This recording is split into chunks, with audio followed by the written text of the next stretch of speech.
Hi, my name's Greg Mooers. I have a background in quantum physics and I was a monk for 8 years. I studied the lives of people that are heroes and discovered a three-part path to how we can know exactly who we are and where we stand, communicate powerfully and beautifully, and make a contribution and be the heroes we were born to be. My book is Learn Our Heart Virtue to Be Who We Are.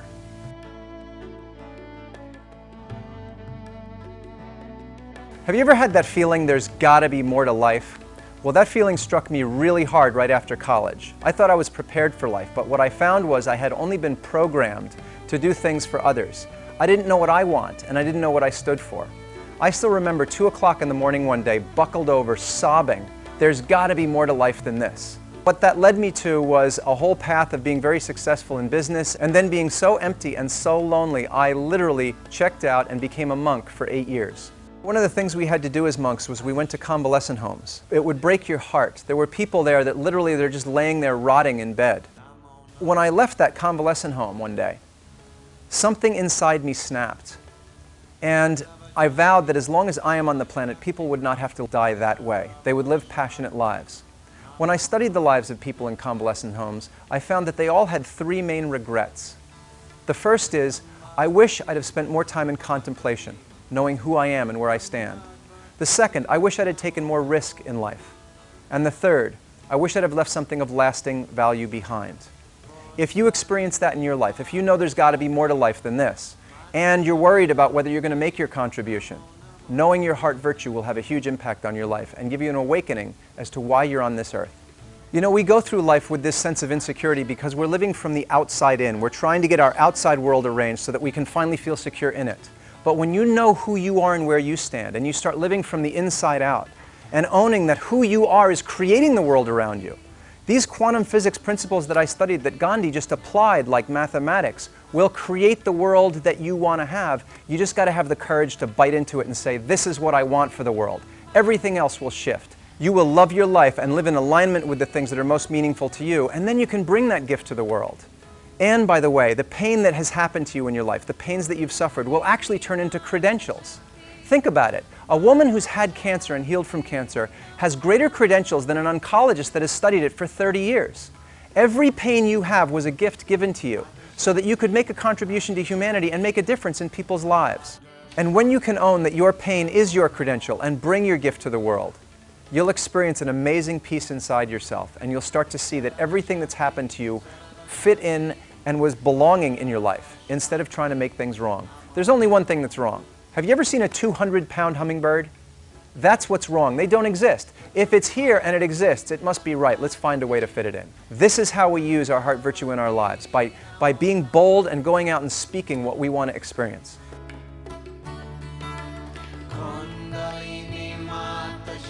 You know, Gandhi said, be the change you want to see in the world. And Mother Teresa was once asked, how can we have world peace?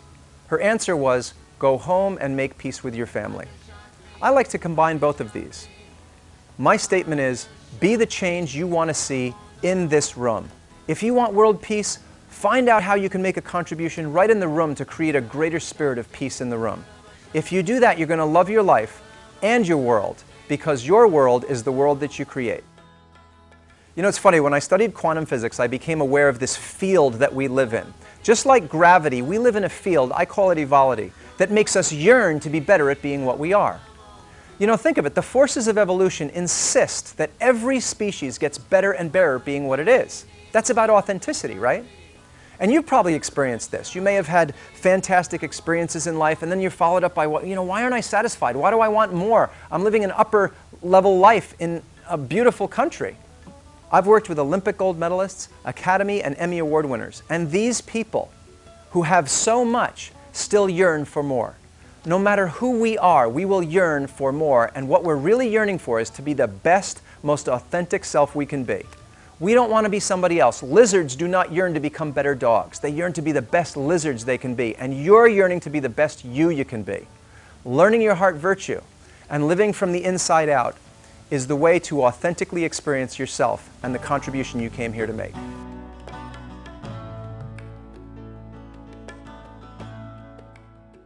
So here are 3 simple strategies for making the most of your heart virtue. Number 1, the way we identify your heart virtue is by taking an inventory of the goosebumps moments in your life.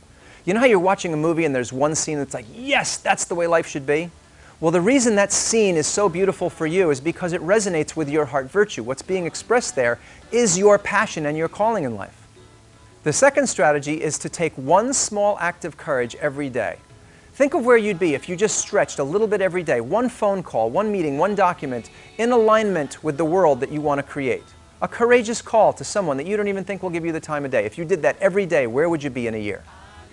The third strategy is we live in a survival mode most of the time. Our brain is telling us, don't, hold back. But let me tell you something about your brain. It's incredibly creative, and once you live from your heart and say, we're going to do this thing, your brain goes into a creative mode and it will handle whatever you give it. You can bite off more than would be humanly possible, and your brain will figure out a way to accomplish those goals. So the three strategies are, take an inventory of your goosebumps, find out what your passion is, take one small act of courage every day, and live from your heart, not your brain. Use this as your compass, because your brain will accomplish whatever you set your heart to. There is one great obstacle to living in alignment with your heart virtue and living from the inside out. And it is basically the fear of being a fool. Gandhi, Martin Luther King, Abraham Lincoln, Mother Teresa. Whatever they accomplished and whatever they did, they started out looking like a fool. Like Gandhi, you think you're going to liberate your country? You don't even have an army. So what stops us is the unwillingness to be perceived as a fool. And the truth is, if you're really in alignment with what's meaningful to you and speaking it authentically, you won't look like a fool. Gandhi never did. It's just the fear of looking like a fool. And let me tell you something about that fear. It's not fear. It's excitement. What's the difference between fear and excitement? You know, two people jump off a bridge with a bungee cord tied around their ankles. One of them screams, ah! The other one goes, wee! So when I'm asking you to go out and take one small act of courage every day, what I'm really asking you to do is be willing to be perceived as that fool, because it's the only thing stopping you. If you do that, you're going to learn something in every conversation. There are winners and there are learners, so you can't lose. Go for it.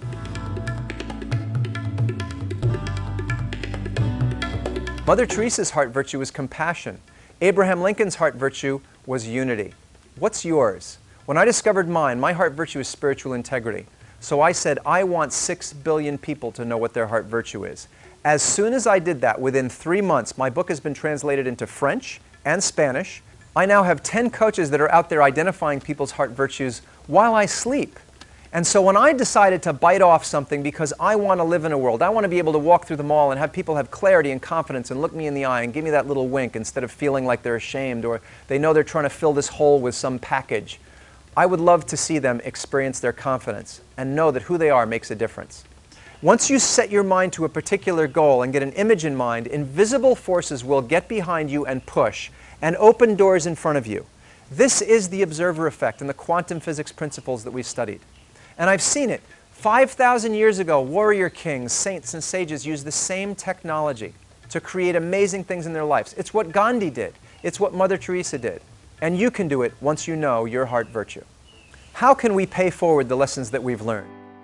Every pain you've been through is actually a credential given to you by the benevolent forces of the universe to make a contribution to humanity.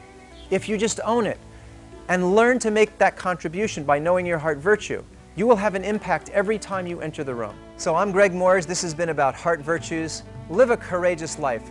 Be the fool. Be willing to take a stand for what's most meaningful to you. And above all, know your heart virtue. When you look in that mirror, you're going to see what I see. Life is so much more beautiful than you imagined. I believe in you more than your ability to doubt yourself. So go to project-peaceonearth.org and look for Life Camp or Heart Virtues. Have a great day. Be courageous.